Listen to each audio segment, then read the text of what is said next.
안녕하세요. 오늘 여러분과 함께 깊이 파고 들어볼 주제는 컴퓨트인 메모리, CIM입니다.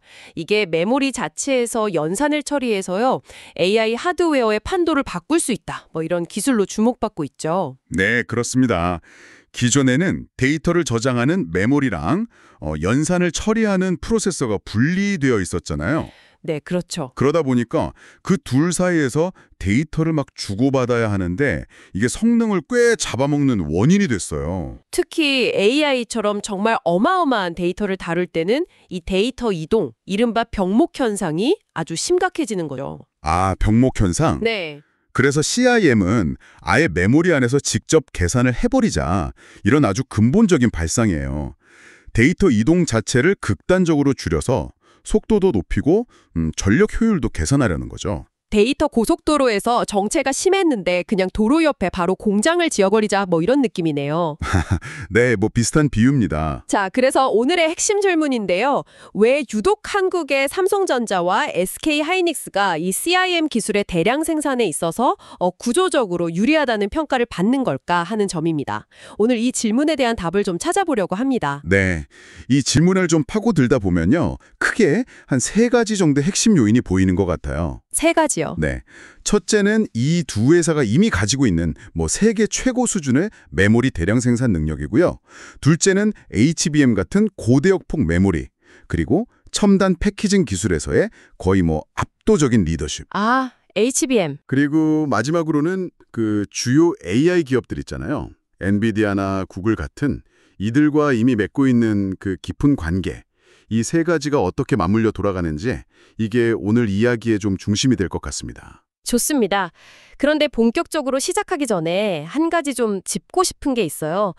자료들을 보니까 이 두 회사의 우위를 표현할 때 그냥 우위가 아니라 잠재적 우위라는 말을 쓰더라고요. 아, 네네. 왜 잠재적이라는 단서가 붙는 걸까요? 이미 메모리 시장의 절대 강자들인데 뭔가 아직은 불확실하다 이런 뜻인가요? 네, 정확히 보셨습니다. 그 잠재적이라는 단어가 사실 핵심이에요. 삼성전자와 SK하이닉스가 메모리 공정, 특히 HBM으로 대표되는 그런 고대역폭 메모리 기술, 그리고 패키징 분야에서 세계 최고 수준이라는 건 명백한 사실이죠. 이건 정말 강력한 무기입니다. 그렇죠. 하지만 CIM 기술이 진짜 성공하려면요. 단순히 메모리를 잘 만드는 능력만으로는 부족해요. 진짜 승부는 이제 다른 곳에서 갈릴 수 있다는 거죠. 예를 들면 메모리 셀 안에 연산 로직을 얼마나 효과적으로 또 정교하게 집어넣고 통합하느냐 하는 공정 통합 능력. 이게 첫 번째고요. 아, 통합 능력? 그리고 독자적인 CIM 설계 기술, 그러니까 IP를 얼마나 확보했는지. 또 이 새로운 하드웨어를 개발자들이 쉽게 쓸 수 있게 도와주는 소프트웨어 생태계, 컴파일러나 라이브러리 같은 것들이 얼마나 잘 갖춰져 있는지. 마지막으로 실제 고객들이 이 기술을 써보고 아, 정말 좋다 하는 성공 사례, 즉 레퍼런스를 얼마나 확보했는지 이런 것들에 달려 있거든요. 근데 이 부분들은 아직 완성 단계라고 보기는 어려워요. 그래서 현재 가진 강점들이 실제 시장 지배력으로 확실하게 이어질지는 좀 더 지켜봐야 한다. 이런 의미에서 잠재적 우위라고 표현하는 게 가장 정확한 것 같습니다. 그렇군요. 그러니까 기반은 정말 탄탄한데 그 위에 CIM이라는 새로운 집을 얼마나 잘 또 성공적으로 지을 수 있을지는 아직 좀 더 봐야 한다. 이런 말씀이시네요. 네, 맞습니다. 자, 그럼 그 탄탄한 기반, 잠재적 우위의 근거들을 이제 하나씩 좀 더 깊게 파고 들어가 보죠. 첫 번째 이유로 꼽아주신 게 대규모 메모리 제조 역량이었어요. CIM은 기존 메모리 구조 안에 연산 기능을 넣는 거라고 하셨는데 여기서 메모리를 대량으로 만들어 본 경험, 이 양산 경험이 왜 그렇게 중요한 건가요? 단순히 많이 만들 수 있다는 것 이상의 의미가 있을 것 같은데요. 네, 맞습니다. 이건 단순히 생산량이 많다는 차원을 훨씬 뛰어넘는 이야기입니다. CIM은 기존 메모리 공정의 연장선 위에 있긴 하지만 동시에 훨씬 더 복잡하고 까다로운 기술이에요. 아, 복잡하다. 네, 아주 미세한 메모리 셀의 특성은 그대로 살리면서 그 안에다가 혹은 바로 옆에다가 연산 소자를 오차 없이 아주 정밀하게 집어넣어야 하거든요. 여기서 수십 년 동안 쌓아온 대규모 양산 경험이 그야말로 빛을 발하는 겁니다. 어떤 식으로요? 예를 들면 웨이퍼 한 장에서 불량품을 최소화하고 양품을 최대한 많이 뽑아내는 수율 관리 노하우, 이거 정말 중요하고요. 또 나노미터 수준의 초미세 공정을 흔들림 없이 안정적으로 유지하는 공정 제어 기술. 그리고 생산된 수백만, 수천만 개의 칩들이 전부 다 똑같은 성능을 내는지 검증하는 대규모 테스트 및 품질 관리 시스템. 이런 것들은 정말 하루아침에 만들어지는 게 아니거든요. 네, 그렇죠. 시간과 경험이 필요한. 그렇죠. 삼성전자나 SK하이닉스가 가진 이 규모의 제조 기술력이야말로 새로운 CIM 공정의 수요를 빠르게 끌어올리고 생산 비용을 낮추면서 동시에 품질 신뢰도를 확보하는 데 결정적인 역할을 할 겁니다. 어떻게 보면요, CIM 경쟁에서 가장 넘기 힘든 벽, 그 해자, 모트는 화려한 설계 기술보다는 오히려 이 지루하고 반복적으로 보이는 대량 생산 노하우일 수도 있어요. 와, 듣고 보니 정말 메모리 대량 생산이라는 게 거의 뭐 예술의 경지에 가까운 종합공학 기술이군요. 그냥 공장만 크게 짓는다고 되는 게 아니었네요. 네, 전혀 아니죠. 자, 그럼 두 번째 강점으로 넘어가 보겠습니다. 고대역 폭 패키징 기술. 여기서 HBM, 그러니까 고대역 폭 메모리, 또 2.5D, 3D 패키징 같은 좀 어려운 용어들이 나오는데요. 이게 CIM하고는 어떻게 연결되는 건가요? 네, CIM 칩 자체의 성능도 물론 중요합니다. 하지만 결국 AI 시스템이라는 건 여러 종류의 칩들이 함께 힘을 합쳐야 제대로 된 성능을 낼 수 있거든요. 팀워크가 중요하군요. 맞습니다. 특히 CIM은 그 자체로 모든 걸 처리하기보다는 GPU 같은 메인 프로세서 옆에 딱 붙어서 연산을 보조하는 역할을 할 가능성이 높아요. 이때 이 둘 사이에서 데이터를 얼마나 빨리 주고받느냐, 이 통신 속도가 전체 시스템 성능을 좌우하게 됩니다. 아, 또 병목 현상이 생길 수 있겠네요, 거기서도? 그렇죠. 여기서 바로 HBM과 첨단 패키징 기술이 핵심적인 역할을 하는 겁니다. HBM은 여러 개의 메모리 칩을 수직으로 착착 쌓아 올려서요, 데이터가 다니는 길, 즉 대역폭을 어마어마하게 넓힌 기술이에요. 네. 그리고 2.5D나 3D 패키징 같은 기술은 이렇게 여러 종류의 칩들, 예를 들면 GPU랑 HBM 혹은 GPU랑 CIM이랑 HBM을 같이 이걸 아주 가깝게 거의 뭐 한 몸처럼 묶어주는 기술입니다. 이렇게 하면 칩 사이의 데이터 이동 거리가 극단적으로 짧아지고 속도는 빨라지고 전력 소모는 줄어들고 병목 현상도 크게 줄일 수 있죠. 효율이 극대화되는 거군요. 네. 그런데 삼성전자와 SK하이닉스는 이미 HBM 시장을 거의 장악하다시피 하면서 이 분야에서 세계 최고 수준의 기술력을 확보했어요. 그렇기 때문에 이들은 만약 CIM 칩을 성공적으로 개발한다면 이걸 자신들이 잘하는 HBM 기술과 결합하고 최첨단 패키징으로 딱 묶어서 CIM 플러스 HBM 통합 솔루션 같은 아주 강력한 형태의 제품을 만들어낼 수 있는 그런 유리한 위치에 있는 겁니다. 아, 이미 초고속 데이터 고속도로 HBM과 인터체인지 패키징을 건설할 능력을 다 갖추고 있는 셈이죠. CIM이라는 새로운 고성능 자동차가 나왔을 때 이 인프라 위에서 최상의 성능을 낼 수 있도록 전체 시스템을 설계하고 구축할 역량이 있다는 겁니다. 비유가 정말 명확하네요. HBM이라는 고속도로가 없으면 CIM이라는 차가 제 속도를 내기 어렵다. 이런 말씀이시군요. 네, 그런 측면이 강합니다. 자, 이제 세 번째 강점인데요. 이건 앞에 두 가지와는 조금 다르게 기술 자체보다는 비즈니스 측면에 더 가까운 것 같습니다. 바로 기존 시장 채널 및 주요 고객과의 관계입니다. 이미 엔비디아나 구글같이 아주 큰 고객사들과 메모리로 오랫동안 거래를 해왔는데 그 경험이 왜 새로운 기술인 CIM 양산에까지 영향을 미치는 걸까요? 그냥 물건 사고 팔던 관계, 그 이상인가요? 그 관계가 단순한 거래 관계, 그 이상이기 때문입니다. 특히 HBM 같은 정말 최첨단 메모리는요, 그냥 카탈로그 보고 이거 주세요 하고 주문하는 방식이 아니에요. 아, 그런 게 아니군요. 네, 예를 들어 엔비디아 같은 고객사의 다음 세대 GPU 아키텍처에 딱 맞춰서 메모리의 세부 사양을 미세하게 조율하고 또 목표 성능을 달성하기 위해서 초기 설계 단계부터 아주 긴밀하게 협력해야만 합니다. 이런 과정을 수년간 계속 반복하면서 삼성전자나 SK하이닉스는 주요 AI 기업들과 단순한 공급사를 넘어서는 뭐랄까 기술 파트너로서의 깊은 신뢰관계를 쌓아온 거죠. 기술 파트너. 네, 이게 CIM으로 넘어오면 더더욱 중요해집니다. 왜냐하면 CIM은 아직 딱 정해진 표준 기술이 아니거든요. 그래서 특정 고객의 시스템 원강이나 사용하는 AI 모델에 맞춰서 최적화된 형태로 개발될 가능성이 매우 높아요. 맞춤형 개발이군요. 그렇죠.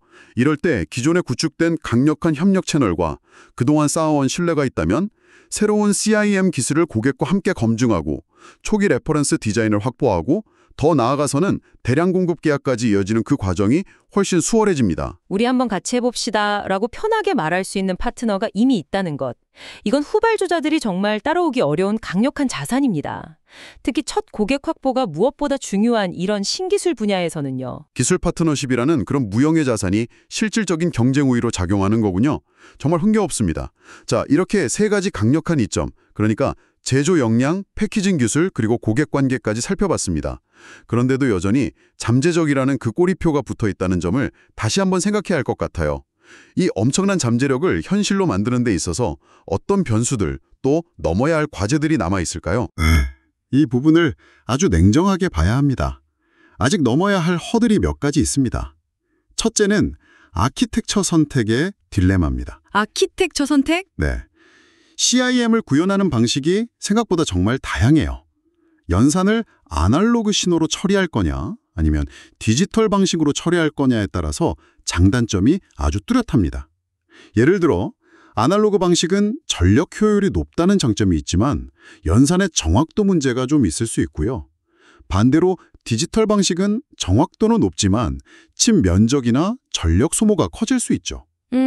트레이드 오프가 있군요. 그렇죠. 또 어떤 종류의 메모리, 그러니까 D램 기반으로 할 거냐, S램 기반으로 할 거냐, 아니면 M램 같은 차세대 메모리를 기반으로 할 거냐에 따라서도 공정 난이도나 성능 특성이 다 달라집니다. 각 기업이 어떤 기술 노선을 선택하고 거기에 집중적으로 투자하느냐에 따라서 미래가 크게 갈릴 수 있어요. 아직 확실한 정답이 없는 상태라고 볼 수 있습니다. 마치 여러 갈림길 앞에서 어디로 가야 할지 아주 신중하게 결정해야 하는 그런 상황이군요. 네, 그렇습니다. 두 번째 과제는요. 특히 아날로그 방식의 CIM을 선택했을 때 더 중요해지는 문제인데 바로 정확도와 보정의 문제입니다. 정확도. 아까 잠깐 언급하셨죠? 네, 아날로그 연산은 마치 예전 라디오 볼륨 다이얼처럼 연속적인 값을 다루잖아요. 그런데 이게 아주 미세한 제조 공정상의 오차나 아니면 칩의 온도 변화 같은 외부 요인 때문에 연산 결과값이 조금씩 틀어질 수가 있어요. 예를 들어 정확히 7.5를 출력해야 하는데 7.4나 7.6 같은 값이 나오는 식이죠. 아, 미세한 오차네요. 네, 이걸 전문용어로는 선형성 문제나 변동성 문제라고 하는데요.